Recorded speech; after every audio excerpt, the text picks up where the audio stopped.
Stephen Hill is a retired American film and television actor. His two better-known roles are District Attorney Adam Schiff on the NBC TV drama series Law & Order, whom he portrayed for 10 seasons, and Dan Briggs, the original team leader of the Impossible Missions Force on the CBS television series Mission: Impossible, whom he portrayed in the initial season of the show. Early life: Hill was born Solomon Krakowski in Seattle, Washington to Russian immigrants. Hill served 4 years in the United States Naval Reserve. In the 1950s, Hill moved to New York, to pursue an acting career. Hill made his first Broadway stage appearance in Ben Hecht's A Flag Is Born in 1946, which also featured a young Marlon Brando. Hill says his big break came when he landed a small part in the hit Broadway show Mr. Roberts. The director, Joshua Logan, thought I had some ability, and he let me create one of the scenes, said Hill. So, I improvised dialogue and it went in the show. That was my first endorsement. It gave me tremendous encouragement to stay in the business. Hill said this was a thrilling time in his life when, fresh out of the Navy, he played the hapless sailor Stefanowski. You could almost smell it from the very first reading that took place. This is going to be an overwhelming hit, said Hill. We all felt it and experienced it and were convinced of it, and we were riding the crest of a wave from the very first day of rehearsals. In 1947, Hill joined Brando, Montgomery Clift, and Julie Harris, amongst others, as one of the 50 fortunate applicants to be accepted by the newly created Actors Studio. Hill made his film debut in 1950 in A Lady Without Passport. He then re-enlisted in the Navy in 1952 for 2 years and, when he completed his service, resumed his acting in earnest. Strasberg later said, Stephen Hill is considered one of the finest actors America has ever produced. When he was starting out as an actor, Hill sought out roles that had a social purpose. Later, I learned that show business is about entertaining, he says. So, I've had to reconcile my idealistic feelings with reality. Hill was particularly busy in the so-called golden age of live TV drama, appearing in such offerings as The Trial of Sacco and Vanzetti in 1960, where he portrayed Bartolomeo Vanzetti. When I first became an actor, there were 2 young actors in New York, Marlon Brando and Stephen Hill, said Martin Landau. A lot of people said that Stephen would have been the one, not Marlon. He was legendary. Nuts, volatile, mad, and his work was exciting. In 1961, Hill had an unusual experience when he appeared as Sigmund Freud on Broadway in Henry Denker's A Far Country, portraying Freud at the age of 35. On April 12, 1961, Hill was stricken with the virus the night of a sold-out performance for the Masters Children's Center of Dobbs Ferry. As a result, the producers decided to cancel the performance just as the curtain was about to go up. Among the notables in the audience were Joseph P. Kennedy, Jack Benny, and Richard Rodgers. The audience was invited to exchange its ticket stubs for other performances. The understudy was not ready to replace Hill, so Alfred Ryder, the play's director, stepped into the role of Freud for one performance. In 1961, he was cast as B. E. Langard in the episode Act of Piracy of the ABC series, Adventures in Paradise, starring Gardner McKay. He appeared in the original Robert Stack ABC diesel crime drama, The Untouchables episode Jack Legs Diamond, giving a compelling cold evil performance as the eponymous character, and a similar sinister role as a bedridden, ruthlessly manipulative millionaire in The White Knight, a 1966 black-and-white third-season episode of The Fugitive, starring David Janssen. Hill's early screen credits include The Goddess and A Child Is Waiting. Mission: Impossible. Hill was the original leader of the Impossible Missions Force, Dan Briggs in the series Mission: Impossible beginning in 1966. The phrase "Good morning, Mr. Briggs" was a fixture early in each episode as it began a tape recording he retrieved which detailed the task he must accomplish. However, he left the show in 1967 after the end of the first season. As one of the few Orthodox Jewish actors working in Hollywood, he made it clear in advance of production that he was not able to work on the Sabbath, and that he would leave the set every Friday before sundown.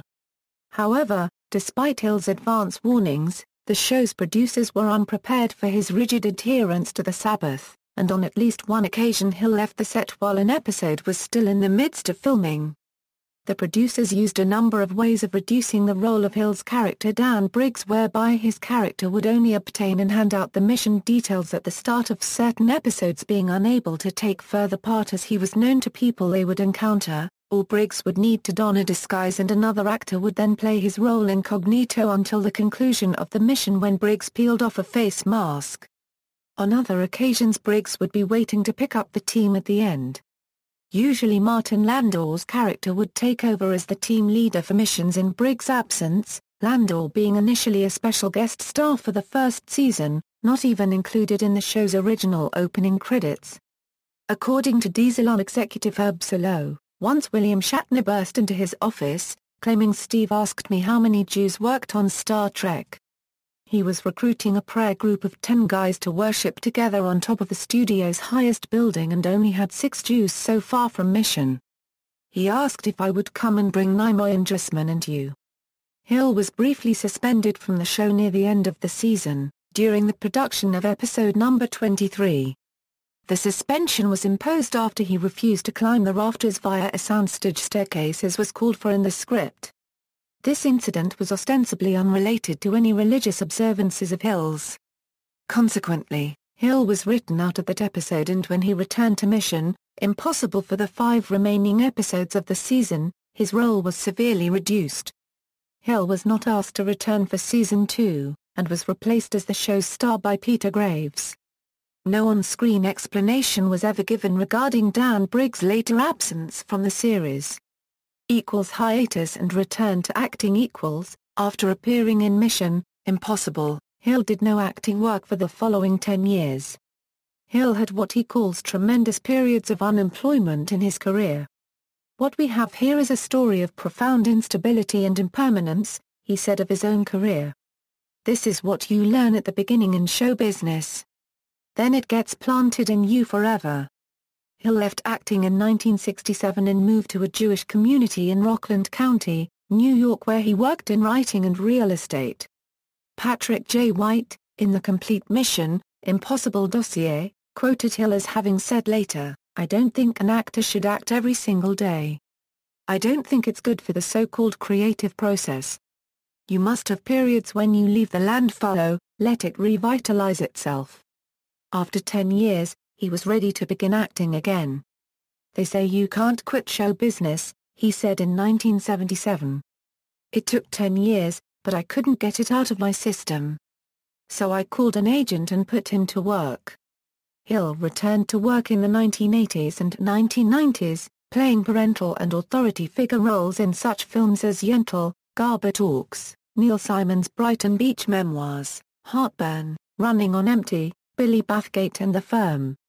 Hill also appeared as a mob kingpin in Raw Deal, an action vehicle for Arnold Schwarzenegger. Hill played New York District Attorney Bauer in Legal Eagles, a 1986 film, foreshadowing his appearance as Adam Schiff in Law & Order. Law & Order. Hill is best known as Adam Schiff in the NBC TV drama series Law & Order, a part that he played for 10 seasons. Hill's character is loosely modeled after the real former District Attorney of New York, Robert Morgenthau, and it is reported that Morgenthau was a fan of the character. Hill says playing Adam Schiff is the hardest role he's ever had because of all the legal jargon he had to learn. "It's like acting in a second language," says Hill. Hill adds that he agrees with the show's philosophy, saying that there's a certain positive statement in this show. "So much is negative today. The positive must be stated to rescue us from pandemonium. To me it lies in that principle, Law & Order." Hill earned another Emmy nomination for Best Supporting Actor in a Dramatic Series in 1997. At the time of his departure from Law & Order, Hill was the longest-serving member of the original cast. By the time the series was cancelled in 2010, Hill was the 4th longest-serving cast member altogether. Hill also appeared in commercials for TD Waterhouse, an investment brokerage, and was eventually replaced by fellow Law & Order castmate Sam Waterston. Personal life: Hill and his first wife, Selma Stern, were married in 1951 and had 4 children before divorcing in 1964. Hill married his second wife, Rachel, in 1967 and they have 5 children. His Orthodox Judaism appearing in the play A Far Country in 1961 had a profound effect on Hill's later life. In one scene, a patient screams at Freud, "You are a Jew." This caused Hill to think about his religion. In the pause that followed, I would think, what about this? I slowly became aware that there was something more profound going on in the world than just plays and movies and TV shows. I was provoked to explore my religion. He was inspired by Rabbi Yaakov Yosef Tversky, the late Skvera Rebbe, to adhere to strict Orthodox Judaism, observing a kosher diet, praying 3 times a day, wearing a 4-cornered fringed garment beneath his clothes, and strictly observing Shabbat. This made Hill unavailable for Friday night or Saturday matinee performances, effectively ending his stage career and closing many roles to him in the movies, most notably The Sand Pebbles. Filmography Film Television References Bibliography White, P., The Complete Mission, Impossible Dossier, Avon Books. External links: Stephen Hill at the Internet Movie Database, Stephen Hill at TV Guide, Stephen Hill at TV.com.